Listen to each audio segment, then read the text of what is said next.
جیسے ماں باپ ہیں، اولاد ہے، بھائی بہن ہیں، قرابت دار ہیں، غریب ہیں، امیر ہیں، یتیم ہیں، بیوہ ہیں، عام مسلمانوں کی عورتوں کے ساتھ، عام مسلمانوں کے مردوں کے ساتھ، یہاں تک کہ ذہنیوں کے ساتھ، کافروں کے ساتھ، سب کے ساتھ کوئی نہ کوئی ایک خاص اخلاق ہے، اور قرآن میں اس کی طرف اشارہ ہے، رسول اللہ صلی اللہ علیہ وسلم کی زندگی میں بھی ہے۔ آپ ان سب شعبہ زندگی سے گزرتے ہیں تو ہم دیکھتے ہیں کہ آپ کا اخلاق ان سب کے ساتھ کیسا تھا۔ سنت اخلاقی بھی بہت اہم شعبہ ہے، اور بعض لوگ ان دونوں سے غافل رہتے ہیں اور صرف تیسرے شعبے کی طرف توجہ دیتے ہیں جو سنت فعلی ہے اور جو عمل سے تعلق رکھتی ہے۔ وہ چیزیں سب لوگوں کو معلوم ہیں، مثلا مسواک کرنا، داڑھی رکھنا وغیرہ وغیرہ، جو جسمانی ہیں۔ وضو میں بعض چیزیں ہیں، نماز میں بعض چیزیں ہیں، عبادات میں بعض چیزیں ہیں، بعض وضع قطع کی چیزیں ہیں، کچھ طہارت کی باتیں ہیں، کچھ لباس کی باتیں ہیں، کچھ کھانے پینے کی باتیں ہیں۔ مثلا بسم اللہ کر کے شروع کریں، جس وقت کھا چکتے ہیں تو الحمدللہ، یا اس سے زیادہ لمبی دعا جو ہے الحمدللہ طعامنا فوقنا وجعلنا من المسلمین، جو حضور صلی اللہ علیہ وسلم نے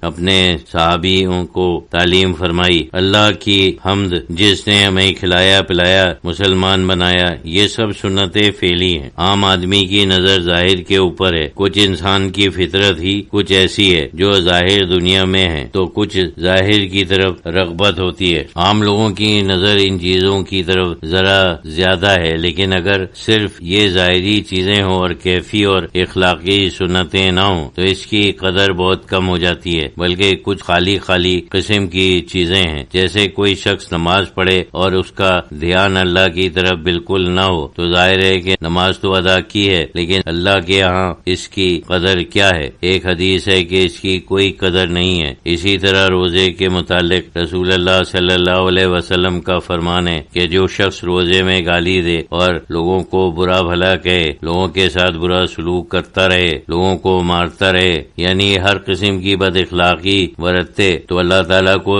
ضرورت نہیں ہے کہ کوئی شخص فاقہ کرے۔ مطلب یہ ہے کہ وہ فاقہ ہی ہے، وہ فاقہ ہی سے رہتا ہے۔ روزہ ظاہری بھی ہے اور باطنی بھی ہے۔ جب باطنی نہیں ہے تو اس کی کوئی قدر نہیں ہے۔ اسی طریقے سے سنتوں میں ظاہر کے ساتھ کچھ باطن بھی ہوتا ہے۔ یہ ظاہری چیزیں کم اہمیت کی نہیں ہے، اصل میں ایک ہی چیز ہے۔ جیسے ایک انسان ہے، یہ نہیں کہا جا سکتا کہ اس کا جسم بالکل غیر اہم ہے اور صرف اس کی روح اہمیت رکھتی ہے۔ ظاہر ہے کہ روح بھی اپنی جگہ اہمیت رکھتی ہے، وہ اعلیٰ چیز ہے، اس کا قلب، اس کا ذہن بھی اہمیت رکھتا ہے، وہ اس درجے سے کم ہے، لیکن وہ وجہ اہمیت پھر بھی اس کا مقام ہے۔ جسم کے بغیر بھی وہ اسلام کے تقاضے کو پورا نہیں کر سکتے، اس وجہ سے جسم بھی اہم ہے۔ اسی طریقے سے یہ حقیقت میں الگ الگ نہیں کی جا سکتی۔ دراصل خالی جسمانی فعل انسان کے لیے مناسب نہیں ہے۔ اللہ تعالیٰ نے خالی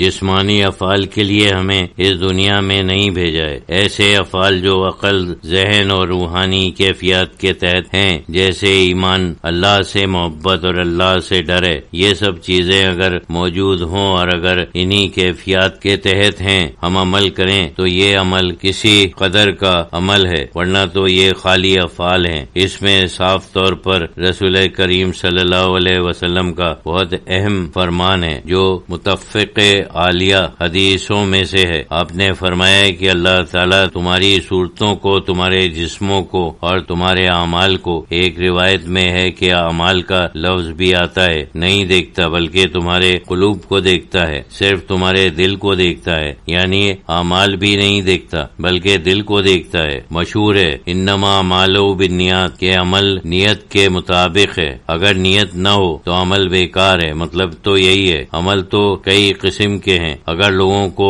دکھلانے کے لیے نماز پڑھو تو ظاہر ہے کہ اللہ کی نظر میں یہ کسی وقت کی نماز نہیں ہے۔ اسی طریقے سے سنت کی بات ہے، خالی ظاہری سنتیں ادا کر کے، یعنی ان کے اوپر ہم عمل کریں، لیکن نہ اخلاق کی طرف توجہ ہو نہ باطنی کیفیات کی طرف توجہ ہو، تو سمجھو وہ ایک بے جان جسم کی طرح ہے۔ اس وجہ سے ان سنتوں پر زور دینا پڑتا ہے۔ لوگ اکثر سنت کیفی، یہ کیفیات سے متعلق جو سنتیں ہیں، سنت اخلاقی کو بھول جاتے ہیں، نفس کو زیر ظاہر کرنا اتنا آسان نہیں ہے۔ جو لوگ نفس کی دنیا میں ہوتے ہیں زیادہ تر ان کی نظر ظاہر پر ہے۔